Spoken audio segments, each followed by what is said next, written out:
Hi everyone. Welcome back to my Pro English Skills. I'm so happy to see you here today. In this video, we are going to learn English with a special technique called shadowing. Now, you might be wondering what is shadowing? Let me explain. Shadowing is when you listen to someone speaking in English and try to repeat the same words or sentences, exactly how they say it. It helps you improve your pronunciation, intonation, and even your listening and speaking skills. It's like being a shadow, following everything. Here's how you can use this video to shadow practice. First, listen to me as I read a story. All the words and sentences are appearing on the screen so you can follow along. Then try repeating after me, copying my tone and rhythm exactly. It's okay if you don't get it perfect the first time. Practice makes progress, and practice makes a man perfect. So don't worry, just keep trying and moving forward. Before we start, I want to tell you why I chose this story. It's something I heard recently, and I thought it would be best to share with all of you because it's both amazing and useful. Today's story is about Emma, a young woman who traveled to the United States for the first time. The story is written in clear, simple English, so you can focus on understanding the words and practicing your speaking. Repeat each word after me. Here's what we'll do. First, I'll read the story slowly and clearly, and you can follow the words and sentences on the screen. Later, you'll have a chance to repeat the sentences with me. This is a great way to practice your listening, speaking, and even reading skills, all at the same time. Are you ready to hear Emma's story? Let's begin. This is the story. I am at the airport right now and I feel so excited. Today is the day. I am flying to New York City for the first time. I have my ticket, my passport, and my bags. Everything is ready. I arrive at the check-in desk and hand my ticket to the lady. She smiles and says, "Here is your boarding pass. You are in seat 16A. Have a good flight." "Thank you," I say. A window seat. Perfect. I love looking out of the window when I fly. I go through security and it takes forever. The line is so long, but I finally get through. Now, I am at gate 21 waiting to board my flight. After some time, I hear the announcement. Flight 786 to New York is now boarding. Please line up by group number. My heart races. This is it. I get on the plane and walk down the aisle, looking for my seat, 16A. When I reach my row, I stop. Someone is sitting in my seat. It's a man in a black jacket and he's looking out of the window. I feel nervous, but I say, "Excuse me, sir? This is my seat." He looks at me surprised. "Oh," he says, "are you sure? Let me check my ticket." He pulls out his ticket and looks at it. He says, "My ticket says 16A. I think this is my seat." Now I am confused. I pull out my ticket and show it to him. "See? My ticket says 16A, I say confidently. He looks at my ticket, then looks at me. He smiles kindly and says, "Okay, no problem. You can take the seat. I'll sit in the middle." I feel a little bad, but I really want the window seat. "Thank you, sir," I say as I sit down. The plane takes off, and I look out the window. The clouds are so beautiful. I feel happy and relaxed. Now, the man next to me starts a conversation. "Are you going to New York for vacation?" he asks. "Yes," I say. "It's my first time. I want to see Times Square and the Statue of Liberty." "That's great," he says. "I live in New York. You'll love it. It's a busy city, but it's full of life." As we talk, I notice something strange. He doesn't seem upset about losing the window seat. He is calm and even friendly. After a while, the flight attendant comes by. She looks at me, then at the man. "Excuse me," she says, But I think there's been a mistake. I freeze. What mistake? I ask. The flight attendant looks at my ticket. Then she looks at the seat numbers. You are in the wrong seat, she says. What? I ask, confused. This seat is 16A and it belongs to this gentleman, she explains. Your seat is actually 16C, the aisle seat. My face turns red. I look at the man and he just smiles.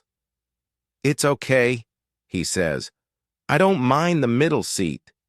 I feel so embarrassed. All this time I thought I was right, but I was wrong. I should have been sitting in the aisle seat. I'm so sorry, I say to him. You were right all along. Don't worry about it, he says with a laugh. Mistakes happen. It's okay. For the rest of the flight, I can't stop thinking about how kind he is. He didn't argue or get upset. He just smiled and let me have the seat. As the plane lands, I thank him again. You are very kind, I said to him. He just laughs and says, Enjoy New York, and next time double-check your ticket. When I leave the plane, I feel a mix of emotions, embarrassment, gratitude, and relief. This trip is already teaching me something important. Sometimes it's okay to admit when you're wrong. So, what can we learn from Emma's story?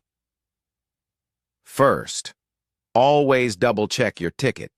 It's a simple step, but it can save you from a lot of confusion and sadness. Mistakes like sitting in the wrong seat are easy to make, especially when we're feeling excited or nervous. But here's the most important lesson. Mistakes are okay. Emma thought she was right, but she wasn't. Instead of getting upset or aggression, the man showed kindness and patience. This teaches us that being kind to others, even in small situations, can make a big difference. Learning English is just like this journey. Sometimes we make mistakes, and that's okay. Mistakes help us learn and grow. The important thing is to keep trying and stay positive. Every small step you take in learning English is a step closer to reaching your goals. Now, I want you to think about this. What would you have done in Emma's situation? Would you have switched seats or insisted on staying where you thought you belonged? Let me know in the comments. Useful phrases and vocabulary. Let's look at some useful phrases and vocabulary from Emma's story. These are words and expressions you can use when you travel, or even in daily life. One useful phrase at the airport. Excuse me, this is my seat. Use this phrase if someone is sitting in the wrong seat. Repeat after me, excuse me, this is my seat. Let me check my ticket. A polite way to confirm your seat or other travel details. Repeat after me. Let me check my ticket. Have a good flight. A friendly way to wish someone a safe and pleasant trip. Repeat after me. Have a good flight. Boarding pass. This is the ticket you need to get on the plane. Example. I showed my boarding pass at the gate. Window seat, middle seat, aisle seat. These are the 3 types of seats on a plane. Example, I prefer a window seat because I love the view.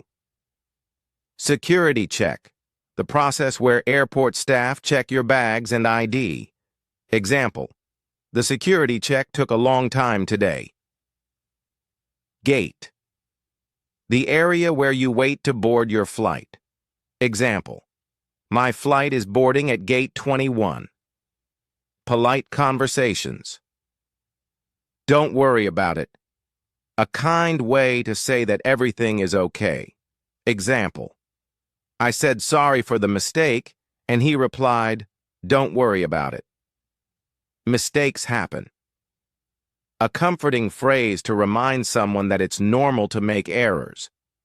Example, when I sat in the wrong seat, the man said, mistakes happen. Enjoy your trip. a positive way to wish someone well on their journey. Example: the flight attendant said, "Enjoy your trip."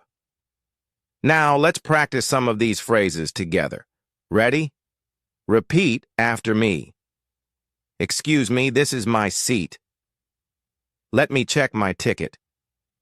Don't worry about it. Mistakes happen. Great job.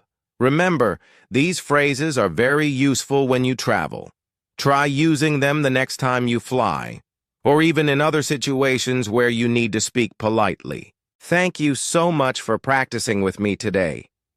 I hope you enjoyed Emma's story and learned something new.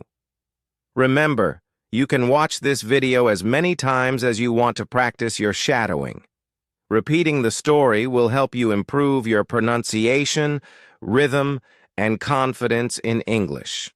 If you found this video helpful, please give it a thumbs up and share it with your friends. Don't forget to subscribe before you leave. Before we go, let me leave you with this. Learning English is not just about words and grammar. It's about connecting with people, just like Emma did on her trip. So keep practicing, stay curious, and enjoy the journey. I'll see you in the next video.